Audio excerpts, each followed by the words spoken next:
Halo Sobat Pengadilan Tinggi Padang, bertemu lagi dengan saya, Niko, host podcast Pengadilan Tinggi Padang. Kali ini kita kedatangan tamu yang tidak kalah spesialnya, yaitu Bapak Haji Ade Komarudin, SHM, yang beliau adalah Ketua Pengadilan Tinggi Padang. Halo, selamat pagi Pak. Pagi. Gimana kabar Pak? Sehat Pak? Alhamdulillah sehat. Sehat Pak ya? Ya. Di Padang sudah berapa lama Pak menjabat Pak?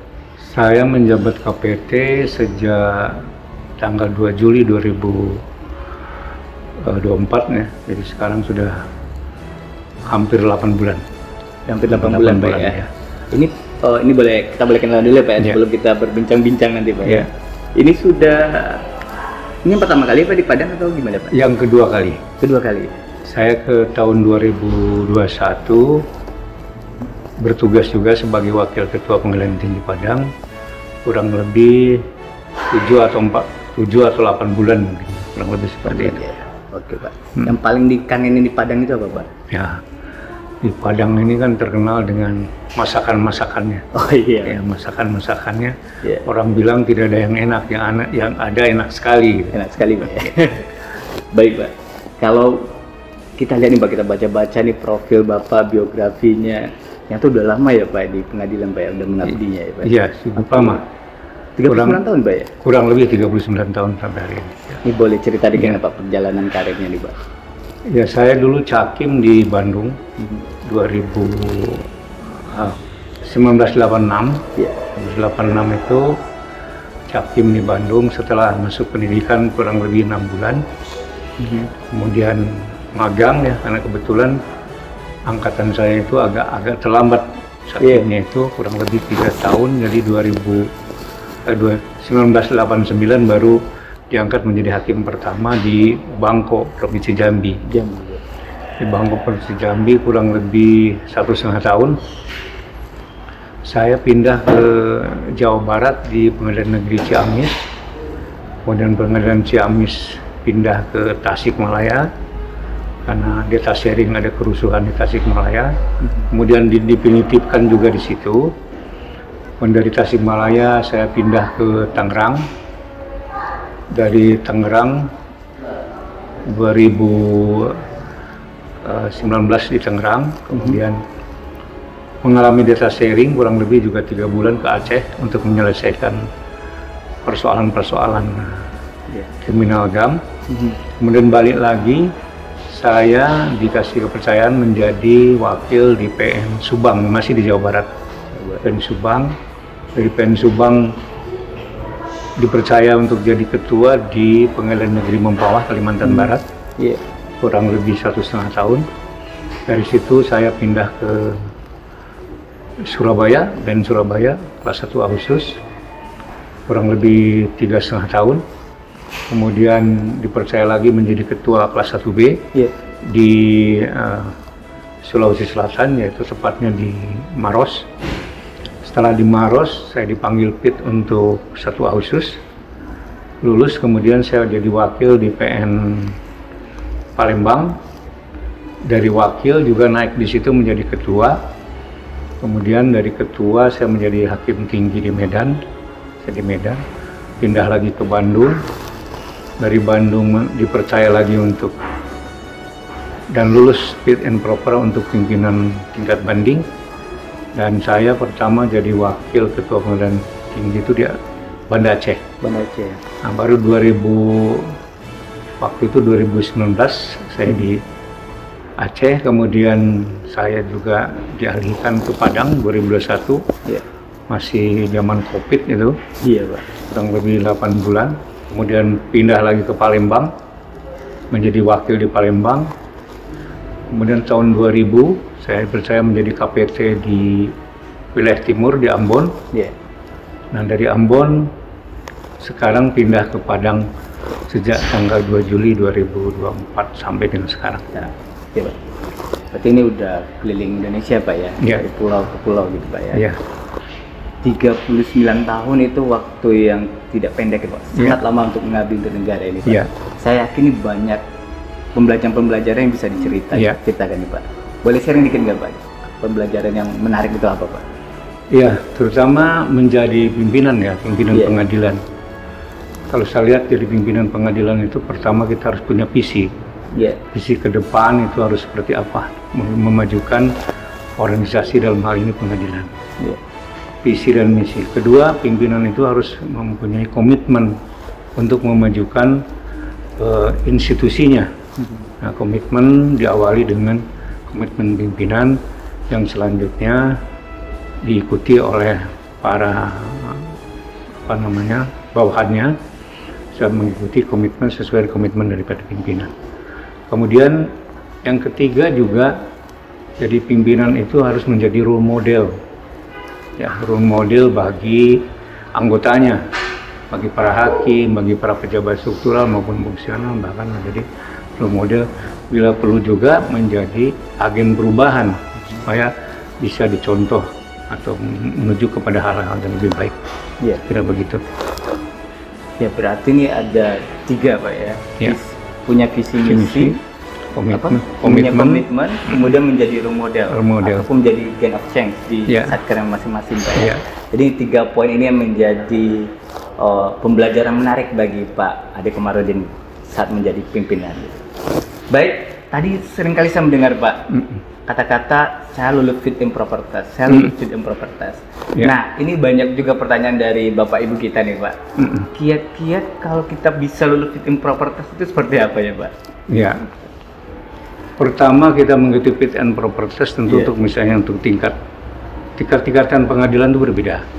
Untuk kelas 2, kelas 1A, 1A khusus, bahkan untuk menjadi pimpinan di pengadilan tinggi. Untuk di kelas 2, saya kira kita harus mengetahui semua kebijakan-kebijakan yang dikeluarkan oleh Mahkamah Agung, itu mutlak harus kita ketahui, terutama di bidang core bisnis kita core bisnis kita.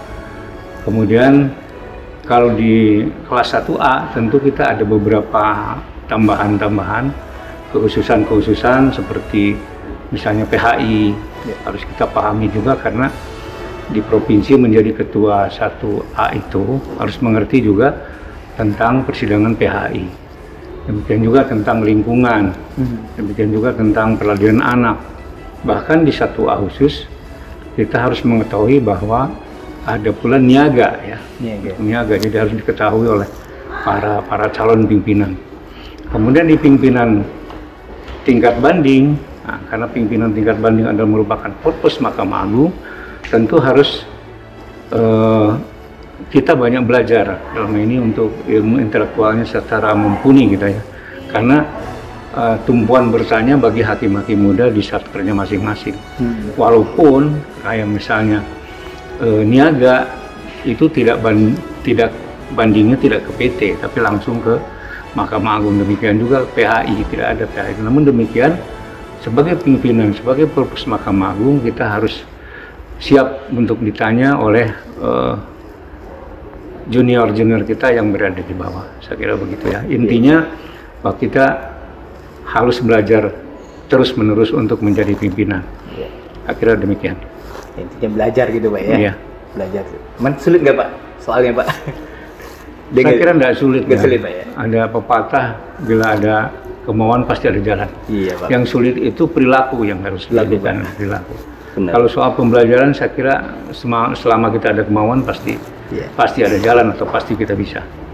Kemauan dan keinginan untuk belajar itu Pak ya? Oke, baik Pak. Ini kita kalau bicara fit and proper test berarti mereka juga lihat nih Pak, kinerja kita berarti juga dinilai Pak ya? Nah, saya teringat kemarin itu di Desember Pengadilan Tinggi Padang itu sudah melakukan refleksi akhir tahun Pak ya?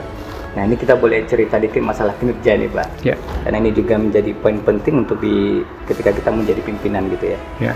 Nah, di 2024 kemarin kita sudah melaunching ya hasil pembelajaran kita selama tahun 2024, capaian kinerja juga Pak ya. Nah, kira-kira apa nih Pak yang menjadi perhatian penting pembelajarannya di tahun 2024 kemarin Pak dari capaian kinerja masing-masing satker gitu Pak? Jadi capaian kinerja tahun 2024 kemarin sudah kita umumkan di refleksi tahun 2024. Capaian kerja kita sangat baik ya. Dari sisi pelayanan kita sudah nampak kepuasan masyarakat melalui survei IKM-nya kita memperoleh 98, sekian Demikian juga survei mengenai di anti korupsi, sama juga kita dengan kategori sangat baik dua-duanya. Ya. Kemudian di core bisnis kita ini diperintahkan oleh Mahkamah Agung, penyelesaian perkara itu sesuai dengan surat edaran Mahkamah Agung adalah 3 bulan. Tapi kita di sini di Pengadilan Tinggi Padang khususnya para hakim tinggi dan jajaran ke bawah, termasuk ke panitera pengganti, kita bersepakat bahwa penyelesaian perkara itu dipercepat dengan 1 bulan atau 30 hari kerja. Kita selesai. Bahkan kita sudah bisa melaksanakan apa yang dinamakan dengan one day minutes, one day service, dan one day publish. Artinya bahwa pada saat putusan kita sudah bisa dipublikasikan, bahkan sudah bisa dikirim ke tim pengaju. Demikian jadi capaiannya. Kalau penghargaan ada nggak sih Pak tahun 2024 kemarin Pak? Bagaimana? Penghargaan diperoleh. Penghargaan 2024. Pada tahun 2024 Mahkamah Agung dalam hal ini Dirjen Badan Pelayanan Umum telah meluncurkan satu aplikasi atau satu kegiatan yang dinamakan peradilan yang unggul dan tangguh. Peradilan unggul dan tangguh. Kita dari 16 satker itu kita sudah mengajukan 5 kategori unggul ya, untuk memperoleh sertifikat itu. Namun setelah berdasarkan penilaian dari Mahkamah Agung, ternyata berhasil kita 3, yaitu pengadilan sekarang sudah predikat unggul, atau kemudian 2 pengadilan lagi yaitu Pengadilan Negeri Lubuk Sekaping dan Pengadilan Negeri Payakumbuh, ya Payakumbuh, untuk yang memperoleh daftar itu, memperoleh sertifikat itu ya. Jadi di samping itu juga kita juga bersyukur bahwa kita memperoleh sertifikasi dengan sekretaris terbaik di tipe A, role model ya, menjadi role model di tipe A.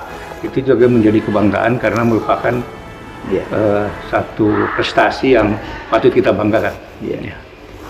Ini pencapaian 2024 luar biasa sekali Pak. Mudah-mudahan ini memberikan layanan terbaik ini bagi masyarakat pencari keadilan. Nah, di samping pembelajaran pasti dong Pak ada tantangan Pak. Nih tantangan terberat 2024 dan sampai sekarang itu apa Pak? Ya, tantangan pertama di hasil evaluasi di 2024 adalah pertama mengenai IKOT ya. IKOT itu sebagaimana kita ketahui bahwa Mahkamah Agung sudah mencanangkan sejak tahun 2018, bahkan sudah dikeluarkan keputusan atau peraturan Mahkamah Agung nomor 1 tahun 2019 tentang administrasi dan persidangan secara elektronik. Bahkan sekarang sudah diperbaharui lagi dengan Perma nomor 7 2022. Sehingga persidangan itu sudah harus secara elektronik, harus IKOT itu secara elektronik. Ya, tidak ada lagi yang sifatnya manual gitu. Namun demikian masih ada beberapa yang masih manual, masih mengadakan manual. Bahkan tahun kemarin sejak bulan Mei, Mahkamah Agung telah meluncurkan lagi bahwa kasasi juga secara elektronik. Oleh karena itu sangat sulit kalau sekarang mengajukan secara manual.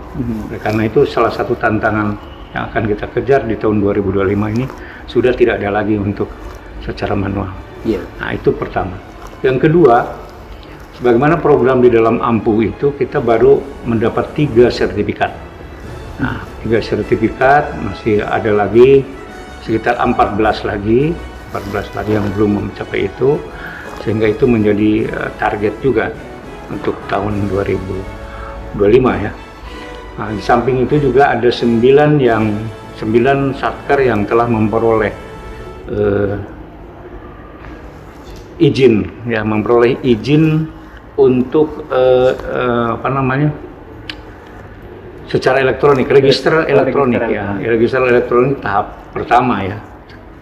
Tahap pertama sekarang sudah keluar menjadi tahap kedua, artinya apa? Yang 9 satker itu murni seluruhnya harus elektronik, dan ada 5 yang sudah diberikan izin yaitu 5, jadi seluruhnya sudah 14 ya, itu sudah 14, jadi tinggal 2 yang istilahnya belum bisa ke elektronik tahap 1, apalagi tahap 2, jadi masih manual. Saya kira itu Pak. Iya, jadi tantangannya itu ya dari manual menjadi elektronik Pak ya, ini berbasis IT semua Pak ya. Nah ini sebenarnya ada kaitan nggak Pak ya? Kalau kita lihat isu-isu yang marak sekarang ini masalah efisiensi Pak. Nah dari manual elektronik itu juga menjadi bagian dari efisiensi sebenarnya Pak ya. Nah boleh nggak Pak pandangannya nih Pak, ini isu menarik juga masalah efisiensi ini Pak. Iya. Kita sekarang kena efisiensi hampir di seluruh mata anggaran ya. Ada yang 50%, ada yang 80%, bahkan ada yang sama sekali dihilangkan. Namun demikian bukan kita aja yang kena efisiensi, karena seluruh kementerian dan lembaga juga kena efisiensi. Oleh karena itu saya berpendapat bahwa dengan adanya efisiensi bukan berarti kita harus kendor dalam meningkatkan kinerja kita. Tetap kita harus harus positive thinking bahwa ini satu kebijakan pemerintah yang harus kita dukung ya, harus kita dukung. Karena itu saya berharap kepada semua satker juga untuk menggunakan sebaik-baiknya apa yang telah ada, kemudian kita tetap bersemangat untuk melaksanakan efisiensi ini. Ya. Sebenarnya efisiensi itu berdampak pada kinerja satker nanti. Tentu ada, dampaknya pasti ada ya, karena ini menyangkut anggaran. Tapi saya kira kita jangan berpendapat bahwa ada dampak atau tidak, pokoknya kita laksanakan apa yang telah kita perbuat dengan keadaan tertentu, kita harus survive untuk melaksanakan itu. Artinya ini efisiensi ini bukan berarti itu berdampak pada penurunan kinerja Pak ya, tapi bagaimana kita memanfaatkan sumber daya yang ada gitu Pak ya, dengan semaksimal mungkin Pak ya. Baik Pak, kita tinggalkan dulu efisiensi. Nah ini kan udah di tahun 2025 nih, udah sampai di Maret ini Pak. Nah kira-kira Pak, target di 2025 ini apa Pak untuk Pengadilan Tinggi Padang? Ya, untuk Pengadilan Tinggi Padang dan seluruh satker yang ada itu, pertama target kita itu seluruh satker paling tidak saya 50% bisa memperoleh predikat unggul, ya, predikat unggul. Karena ini satu target yang bukan muluk-muluk. Karena ini juga berdasarkan evaluasi kita. Saya kira untuk mencapai target 5% bukan hal yang sulit, tapi ya, saya kira ini berdasarkan evaluasi ya, yang pertama itu. Yang kedua, kita akan menjemput, saya menjemput bukan memperoleh, menjemput zona integritas. Kenapa saya katakan menjemput? Karena kita sudah siap untuk memperoleh, dan saya anggap layak kita untuk memperoleh zona integritas di tahun ini. Nah kemarin kita ada kesalahan teknis, kalau saya bilang kesalahan teknis, sehingga kita belum beruntung untuk memperoleh itu. Sekali itu target ya, demikian. Ya, masalah zona integritas nih Pak. Ini kan menjadi salah satu predikat yang bermartabat Pak ya, dari tahun ke tahun oleh satker gitu Pak. Nah, saya lihat dari profil dari satker-satker yang Bapak pimpin itu sudah ada beberapa yang mencapai WBK gitu Pak. Ini boleh sharing dengan kita nggak Pak, tips-tipsnya atau langkah-langkahnya untuk dapat WBK itu seperti apa? Ya, memang di satker kita dari 16 itu baru 1 yang memperoleh WBK ya. Pasaman Barat ya? Pasaman Barat. Sedangkan yang lain itu belum. Saya berharap tahun ini ada 1 atau 2 nambah menjadi WBK. Nah, tip untuk memperoleh WBK ya tentu kita sudah mengevaluasi ya. Kita sudah mengevaluasi seluruh kegiatan, apa saja kekurangan-kekurangan, apa saja kelemahan selama ini. Kemudian kita juga mengevaluasi rencana aksi kita secara bertahap, kita evaluasi secara bulan per bulan untuk dievaluasi untuk memenuhi evidence. Kemudian evidence juga ada yang perlu diupgrade, kita update ya, kita update. Dan kemudian yang paling penting adalah bahwa adanya kolaborasi atau kerjasama antara pimpinan, antara dari sub ke sub bagian gitu, antara kesekretariatan dengan kepanitraan, dari sub ke antara bawahan dengan atasan. Jadi sesuatu hal yang mustahil apabila seseorang itu memperoleh JI itu hanya begitu saja. JI itu bukan karena pimpinan, tapi karena semua kita bekerja sama, berkolaborasi untuk memperoleh itu. Dari mulai tingkat satpam sampai ke tingkat pimpinan pengadilan. Itu harus semua berkomitmen untuk itu. Saya kira demikian. Sepakat Pak. Berarti ZI ini terkait dengan kolaborasi dan engagement. Artinya keterlibatan semua stakeholder di internal maupun eksternal juga Pak ya. Iya. Dalam mendukung program-program di satuan kerja Pak. Iya Pak. Gini Pak, belajar dari pembelajaran BK di sebelumnya Pak, yang pernah kalau kita ini kan kadang sudah evidence sudah bagus gitu Pak ya. Kemudian sudah sampai deks evaluasi juga gitu. Tapi juga belum lulus. Kira-kira ini kesalahannya di mana gitu Pak ya? Iya. Kan kerjasama sudah dibangun juga kadang Pak. Gitu. Iya betul ya. Iya. Memang kalau melihat sekarang persyaratan untuk memperoleh JI makin kesini itu makin sulit. Ya, makin sulit. Dari 4 kemarin sekarang udah 9 Pak. Iya. Makin sulit ya. Artinya kesalahan sedikit saja menjadi penghapus di dalam kita memperoleh JI. Itu yang kemudian yang lain juga kadang kita lengah. Kadang kita lengah bahwa tim penilai itu sudah menyebarkan mystery solver. Mystery solver itu disebarkan ke setiap satker ya. Mystery solver maksudnya orang yang itu ya Pak ya? Orang yang secara diam-diam untuk menilai, menilai dari baik dari Mahkamah Agung maupun dari Menpan RB, Menpan RB ya, sehingga untuk mengecek benar nggak apa yang dimasukkan ke dalam eviden itu benar nggak seperti itu atau tidak. Sedikit saja kesalahan, misalnya contoh bahwa kita itu tidak boleh ada pungutan parkir misalnya, pungutan parkir, mencoba satpam memungut parkir itu pun sudah tidak bisa lagi. Jadi memang agak sulit ya kalau misalnya kita akan memperoleh. Jadi ini sudah 100% murni pure, sudah bersih dikatakan. Demikian. Tim mystery solver ini seperti masyarakat yang datang untuk mencari pelayanan Pak ya? Mencari pelayanan. Tapi maksudnya untuk menilai. Menilai, padahal itu sebenarnya menilai itu. Dari depan Pak ya, dari parkir sampai ke belakang gitu. Dari parkir sampai ke pimpinan itu. Iya. Ya baik Pak. Ini pertanyaan terakhir ini Pak. Ini mungkin ini pensiun tahun April Pak ya? April tahun ini. April tahun ini. Iya. Udah selesai pengabdian. Iya. Mudah-mudahan. Mudah-mudahan Pak ya. Nah, mungkin ada nggak Pak pesan-pesan ini mau disampaikan kepada seluruh pengadilan negeri di wilayah PT Padang ataupun di seluruh Indonesia mungkin yang bisa menonton YouTube PT Padang gitu Pak. Silakan. Iya. Ya pertama saya ingin sampaikan khususnya pada satker-satker yang ada di bawah Pengadilan Tinggi Padang. Tahun ini kita sudah bersepakat dan berkomitmen untuk memperoleh JI. Oleh karena itu, pada satker-satker supaya mempersiapkan sudah sebaik mungkin apa yang dipersyaratkan untuk memperoleh JI. Yang kedua, mengenai sertifikasi AMPU. Nah, sertifikasi AMPU saya berharap sebagaimana target 50%, artinya apa? Artinya minimal 7 satker memperoleh predikat unggul. Memperoleh predikat unggul ini target yang bukan muluk-muluk sebenarnya. Ini karena berdasarkan hasil evaluasi semuanya itu bisa dilaksanakan manakala ada kemauan dari mulai pimpinan sampai ke tingkat bawah.